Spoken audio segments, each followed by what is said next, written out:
Hello learners. तो आज हम स्टार्ट करेंगे इंडेक्स नंबर्स, जो कि हमारा टॉपिक है ग्रेड 11 स्टैटिस्टिक्स का। तो इसको मैंने 2 पार्ट्स में डिवाइड किया इस चैप्टर को। तो आज हम करेंगे पार्ट 1 और नेक्स्ट वीडियो में हम करेंगे पार्ट 2। तो चलिए स्टार्ट करते हैं। तो हम स्टार्ट करेंगे थ्योरी से। तो फर्स्ट टॉपिक रहेगा हमारा कॉन्सेप्ट ऑफ इंडेक्स नंबर्स।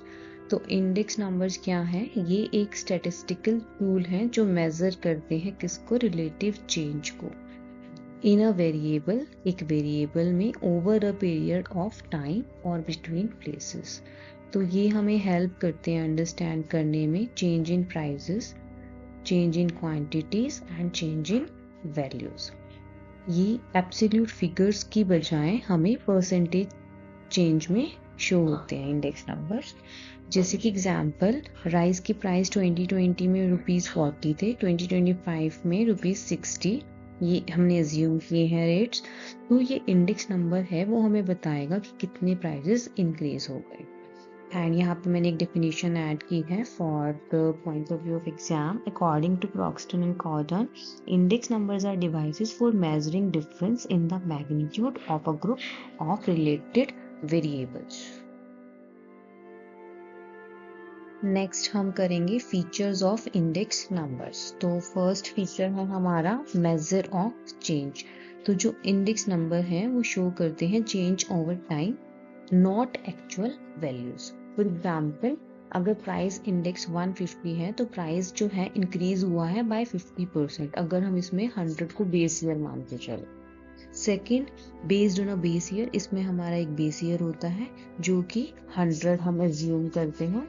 जैसे कि 2020 में 100 हमने बेस ईयर एज्यूम किया था और 2025 में अगर 140 प्राइजेस हैं तो जो प्राइजेस हैं वो कितने से इंक्रीज हुए? हमारे 40% से।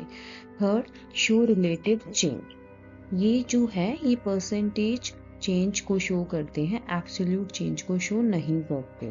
फॉर एग्जाम्पल, प्राइस इंक्रीज हो गई 20 से 30, तो इंडेक्स शो करेगा कि 50% इंक्रीज होगा। डिफरेंस 10/20 अपॉन में इंटू 100 करेंगे तो वो 50% आएगा, जबकि प्राइस जो है वो 10 से इंक्रीज हुआ, बट परसेंटेज क्या हो गई हमारी? 50%।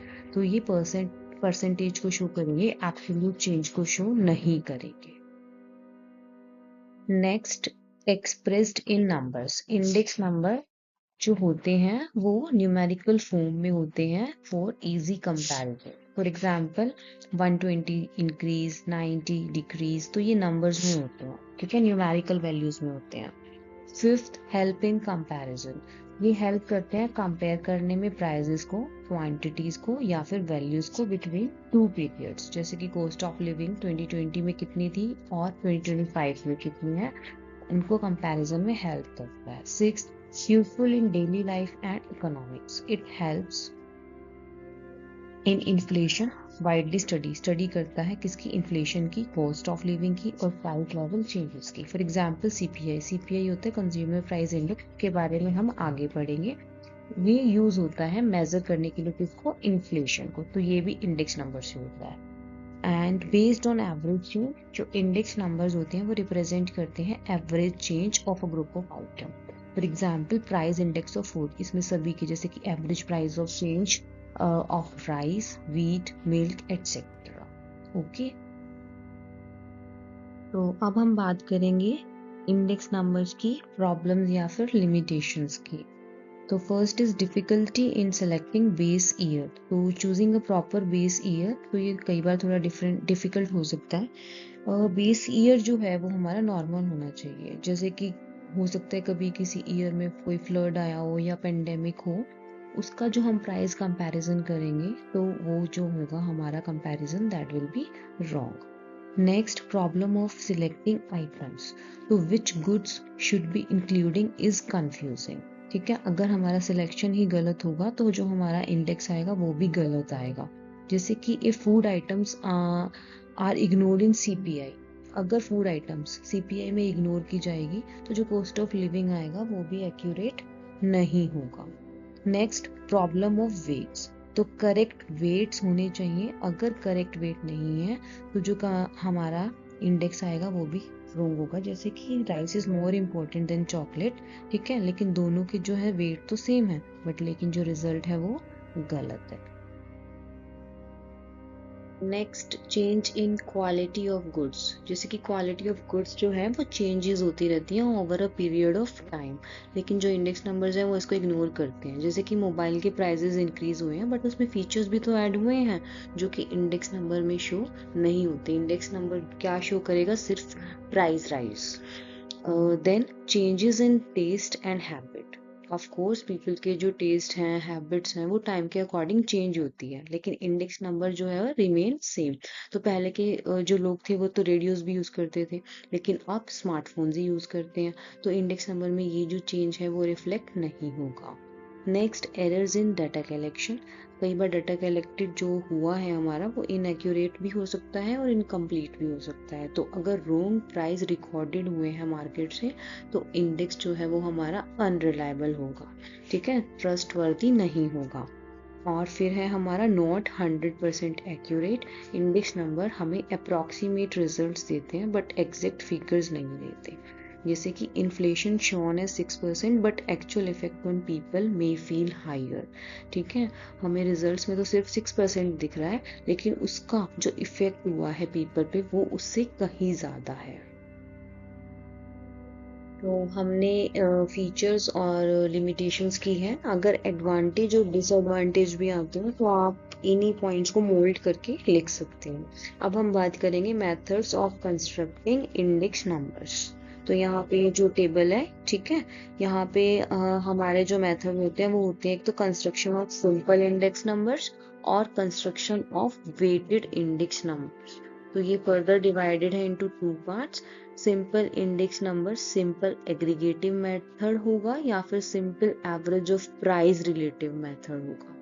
और इधर वेटेड इंडेक्स नंबर्स में भी weighted average of price relative method होगा या फिर वेटेड एग्रीगेटिव मेथड होगा। इन सभी मेथड्स को हम एक एक इलस्ट्रेशन से सॉल्व करेंगे और इनको समझेंगे। तो सबसे पहले हम बात करेंगे सिंपल एग्रीगेटिव मेथड की। इस मेथड में क्या होता है? Aggregate of the prices of commodities in the current year. जो करंट ईयर के प्राइसेस होते हैं कमोडिटीज के, वो डिवाइड होते हैं किससे? Aggregative of their prices in the base year, ठीक है, और उनको मल्टीप्लाई किया जाता है 100 से to get the index value of the current year. इसका यहाँ पे फॉर्मूला है P01 is equal to summation of P1 divided by summation of P0 into में 100, ठीक है। P01 क्या है? हमारा price index number of the current year. Summation of P1 it is the sum of the price of the commodity in the current year.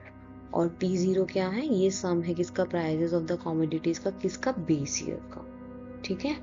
Current year और base year आपको पता होंगे। करंट ईयर है it is the year for which average change is to be measured, मतलब कि जिस भी year का हमें चेंज मेजर करना है वो करंट ईयर है।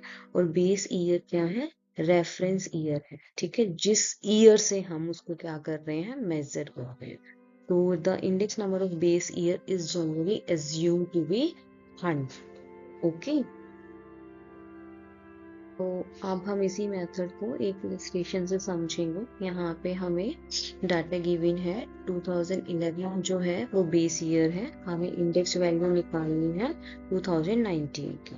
तो कमोडिटीज दे रखी है ABCDE, प्राइजेस दे रखे हैं 2011 के और 2019 के, ठीक है। तो यहाँ पे हमने टेबल बनाई, ठीक है, कमोडिटीज लिखी और फिर हमने प्राइजेस लिख के 50, 40, 10, 5, 2 इनका हमने क्या कर लिया? सम। फिर हमने सेकंड कॉलम में, नेक्स्ट कॉलम में हमने 2019 के प्राइजेस लिखे कमोडिटीज के सामने 80, 60, 20, 10, 6। फिर हमने इनका भी सम कर लिया। ये हमारा आ गया P0, सम ऑफ P0, ये हमारा आ गया sum of P1। Then we will put the formula sum of P1 divided by sum of P0 into 100, ठीक है। तो ये हमारा आएगा 164.49, ठीक है। अब हम बात करेंगे सेकंड मेथड की, जो है हमारा simple average of price relative method. इस मेथड में क्या होता है? फर्स्ट हम फाइंड आउट करेंगे price relative for each commodity, और फिर हम क्या करेंगे, simple average of all the price relative को लेंगे। तो प्राइस रिलेटिव क्या होता है, प्राइस रिलेटिव होता है हमारा परसेंटेज रेशियो, ठीक है, करंट ईयर के वैल्यू के वेरिएबल का और किसका, value in the base year का। अब ठीक है, तो प्राइस रिलेटिव होता है हमारा परसेंटेज रेशियो किसके बीच में, price of a commodity in the current year और बेस ईयर। तो इसका फॉर्मूला रहेगा करंट प्राइस, ठीक है, current year price divided by base year price, जिसको हम P1 और P0 से डिनोट करेंगे इनटू में 100, ठीक है। यहाँ से हमें प्राइस रिलेटिव मिल जाएगा। फिर उसके बाद हम वैल्यूज को पुट करेंगे फॉर्मूला में। फॉर्मूला है हमारा P01 sum of P1 divided by P0 into में 100 डिवाइडेड बाय n।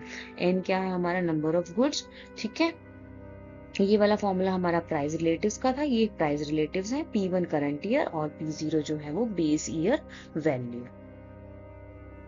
तो इसको भी हम एक इलस्ट्रेशन से समझेंगे। तो यहाँ पे हमें एक टेबल गिवन है, ठीक है, प्राइस रिलेटिव मेथड का हमें यूज करना है 2019 और 2011, ठीक है, 2 ईयर्स हमें गिवन है। तो 2011 के प्राइजेस और 2019 के प्राइजेस हमने यहाँ पे लिख लिए। Wheat, ghee, milk, rice and sugar, ये हमारी कॉमोडिटीज हैं। तो सिंपल हम टेबल बनाएंगे। फर्स्ट कॉलम में हम कॉमोडिटीज लिखेंगे, एन जो है यहाँ से हमें एन मिलेगा। कितनी कॉमोडिटीज है हमारी, 1 2 3 4 5, तो एन हमारा आ गया 5। फिर हमने यहाँ पे प्राइजेस लिख लिए 2011 के और यहाँ पे हमने प्राइजेस लिख लिए 2019 के। अब हम प्राइस रिलेटिव निकालेंगे, ठीक है। प्राइस रिलेटिव का फॉर्मूला था P1 divided by P0 into में 100। P1 हमारा करंट ईयर, P0 हमारा बेस, तो 200 डिवाइडेड बाय 100 इंटू में 100, ठीक है। यहाँ ऐसे ही 40 डिवाइडेड बाय 8 इंटू में 100, यहाँ से देखिए 40 और यहाँ से 8, ठीक है। तो P1 divided by P0 into में 100, यहाँ से हमें क्या मिल गया, सबके प्राइस रिलेटिव। अब हम इनका क्या कर लेंगे, सम, ठीक है, और उस सम को हम n से डिवाइड कर देंगे, तो हमारा क्या आ जाएगा, प्राइस इंडेक्स। तो 2500 डिवाइडेड बाय n कितना था हमारा 5, तो प्राइस इंडेक्स हमारा आ गया 500। क्लियर। हम बात करेंगे construction of weighted index numbers. तो इसके भी दो मेथड्स थे, पीछे टेबल में हमने किए थे। तो पहले हम करते हैं फर्स्ट मेथड, इसका जो है weighted average of price relative method. तो इस मेथड के according weighted sum of the price relatives is divided by the sum total of the weight. उसको वेट से, जो वेट का सम होता है उससे डिवाइड करते हैं प्राइस रिलेटिव के सम। In this method, goods are given weight according to their quantity. तो इसका जो फॉर्मूला बनेगा वो हमारा बनेगा P01 is equal to sum RW divided by sum of W. तो P01 अगेन हमारा index number for the current year in relation to the base year, W हमारा वेट और R हमारा क्या है, प्राइस रिलेटिव। तो इसको भी एक इलस्ट्रेशन से देख लेते हैं। तो यहाँ पे हमें एक इलस्ट्रेशन गिवन है, गुड्स दिए हैं, ठीक है, कॉमोडिटीज है 1 2 3 4 5, अगेन 5 है, उनके वेट दिए हुए हैं 40, ये वीट का 40, राइस का 30, मिल्क का 15, घी का 10 एंड शुगर का 5। और फिर हमें 2011 और 2019 के यहाँ पे प्राइजेस दिए हुए हैं, ठीक है। अब हम बात करेंगे इसके सॉल्यूशन की। तो फिर से हम टेबल बनाएंगे, ठीक है। यहाँ पे हमने कॉमोडिटीज लिख ली हमारी, वेट हमें गिवन थे, प्राइसेस हमें गिवन थे, तो ये 4 कॉलम्स हमें गिवन थे। तो यहाँ पे हम सबसे पहले कर लेंगे वेट का सम, जो आ गया हमारा 100, ठीक है। फिर हम निकालेंगे प्राइस रिलेटिव, जो हमारा फॉर्मूला था P1 divided by P0 into में 100, जो हमने लास्ट इलस्ट्रेशन में भी किया था। तो यहाँ से हमें सभी कॉमोडिटीज के प्राइस रिलेटिव मिल जाएंगे। अब हमें क्या करना है, RW निकालना है। RW कैसे निकलेगा, हमारा प्राइस रिलेटिव और वेट को क्या करके, मल्टीप्लाई करके। तो हम इनको मल्टीप्लाई करेंगे, जैसे कि 200 इंटू में 40 8000, ठीक है, 400 इंटू में 30 12000। तो ऐसे हम सभी कॉमोडिटीज का RW निकाल लेंगे। देन हम इसका भी क्या कर लेंगे, सम, and then we will put in the formula. इसका फॉर्मूला था sum of RW divided by sum of W, ठीक है। तो ये हमारा आ गया 40,000 और वेट था हमारा 100, तो यहाँ से हमारा प्राइस इंडेक्स आ जाएगा 400। ओके, हम बात करेंगे सेकंड मेथड की, जो है हमारा weighted aggregative method. Under this method, different goods are accorded weight according to the quantity. Both economists have different views in this respect. Should the weight be given on the basis of the quantity bought in the current year or on the basis of the quantity bought in the base year, on the basis of the quantities both in the both years। ठीक है, तो इसके हमें यहाँ पे according to the base year, current year और mixed, तो यहाँ पे 3 फॉर्मूलाज दिए गए हैं। ठीक है, फर्स्ट है हमारा लास्पेरिस मेथड, देन है Paasche method and third one is Fisher method. तो ये जो फर्स्ट मेथड है इसमें हम जो यूज करेंगे क्वांटिटी के लिए वो बेस ईयर यूज करेंगे। ठीक है, as weight of different items. तो इसका फॉर्मूला होगा P01। इसमें हम ये देखो यहाँ पे Q0 है ना, तो ये हमारा बेस ईयर को रिप्रेजेंट करता है। P1 डिवाइडेड बाई P0, दोनों के साथ Q0 रहेगा क्वांटिटी यूनिट में 100। देन सेकेंड मेथड में जो हमारा रहेगा वो करंट ईयर पे बेस्ड रहेगा एज वेट। ठीक है, यहाँ पे देखिए Q1 है दोनों जगह, यहाँ पे Q0 है, यहाँ पे Q1 है, तो ये करंट ईयर पे बेस्ड है। ठीक है, और एक है हमारा फिशर्स मेथड जो कि इनका कॉम्बिनेशन है। इसका फॉर्मूला रहेगा, ये बेस ईयर और करंट ईयर दोनों को लेके चलता है, तो इसका फॉर्मूला रहेगा अंडर रूट में। ठीक है, लास्पेरिस का मेथड और हमारा ये जो पाशी का मेथड है इनका मल्टीप्लिकेशन इनटू में 100। तो इसको भी एक इलस्ट्रेशन से समझ लेते हैं। ठीक है, तो चलिए चलते हैं नेक्स्ट स्लाइड पे। This is the illustration. ठीक है, यहाँ पे हमें आइटम्स गिवन है, प्राइस है, क्वांटिटी है 2011 की, प्राइस है, क्वांटिटी है 2019 के। ये बेस ईयर है और ये करंट ईयर है। तीनों मेथड से हमें सॉल्व करना है। ठीक है, तो सॉल्व करते हैं। तो फिर से हम बनाएंगे टेबल और यहाँ पे हमने सबसे पहले हम लिखेंगे हमारी कमोडिटीज या फिर आइटम्स ABCDE। ठीक है, base year 2011, current year 2019, price quantity, price quantity, ये हमें सारा डाटा जो था गिवन था। तो बेस ईयर का प्राइस जो है वो P0, क्वांटिटी जो थी बेस ईयर की वो Q0। ऐसे ही प्राइस करंट ईयर का P1 और क्वांटिटी करंट ईयर की Q1। ये हमने सारा जो गिवन डाटा था वो हमने अपनी टेबल पे लिख लिया। अब हमें क्या करना है, सिर्फ मल्टीप्लाई करना है। ठीक है, हमें चाहिए P0 Q0, P0 Q1, P1 Q0 और P1 Q1। तो एक बार हम मल्टीप्लाई करेंगे P0 और Q0 को, ये P0 Q0 10 into 10, 35 into 3 and so on. फिर हमें चाहिए P0 Q1। तो अब P0 को हम किससे मल्टीप्लाई करेंगे, P1 से, जैसे कि 10 into 20, 35 into 40 and so on. फिर हमें चाहिए P1 और Q0, इसमें हम P1 ये हमारा 20 और Q0 हमारा 10, तो इसको इससे मल्टीप्लाई करेंगे। ठीक है, फिर हमें चाहिए P1 Q1, तो इसमें ही हमारा करंट ईयर की प्राइस और क्वांटिटी को हम क्या करेंगे, मल्टीप्लाई। तो इन सबको भी हम मल्टीप्लाई कर लेंगे। ठीक है, सबकी मल्टीप्लाई करके हमने टेबल में लिख लिया। अब हम क्या करेंगे, इन सब के सम। तो सबसे पहले करेंगे P0 Q0 का सम, फिर P0 Q1 का सम, फिर P1 Q0 का सम एंड देन P1 Q1 का सम। ठीक है, अब ये टेबल बन गई। अब हमें क्या करना है, सिर्फ हमें फॉर्मूला में जो वैल्यूज हैं उन्हें पुट करना है। तो फर्स्ट मेथड जो में हम पुट करेंगे, ठीक है, 660 ये हमारा। ठीक है, P1 Q0 और डिवाइडेड बाई P0 Q0, ये है हमारा 635 इंटू में 100। तो यहाँ से हमें आ गया 103.94 आंसर। फिर ऐसे ही हम सेकेंड मेथड में पुट करेंगे, P1 Q1 हमारा था 1560 ये रहा। ठीक है, उसके बाद P0 Q1 जो था हमारा 1450 इंटू में 100, यहाँ से हमारा आंसर आएगा 107.59। और फिशर्स मेथड में हमें क्या करना है, अंडर रूट में इन दोनों को, ठीक है, 103.94 इंटू में 107.59, इनको 100 से मल्टीप्लाई करना है। तो इसको सॉल्व करने के बाद हमारा जो आंसर आएगा वो आएगा 105। क्लियर, इजी है ना। ओके, तो आज का टॉपिक हमारा इतना ही था। ठीक है, तो यहाँ पे मैंने कुछ आपको होमवर्क के लिए इलस्ट्रेशंस ऐड किए हैं। ठीक है, आंसर्स गिवन है यहाँ पे, तो आप सॉल्व कीजिए। अगर आपकी कोई क्वेरी हो, आंसर ना आए तो आप कमेंट करके पूछ सकते हैं। नेक्स्ट टॉपिक्स जो हैं इस चैप्टर के वो हम नेक्स्ट वीडियो में कवर करेंगे। तब तक के लिए आप उनकी प्रैक्टिस कीजिए और please like, comment, share and subscribe. Thank you.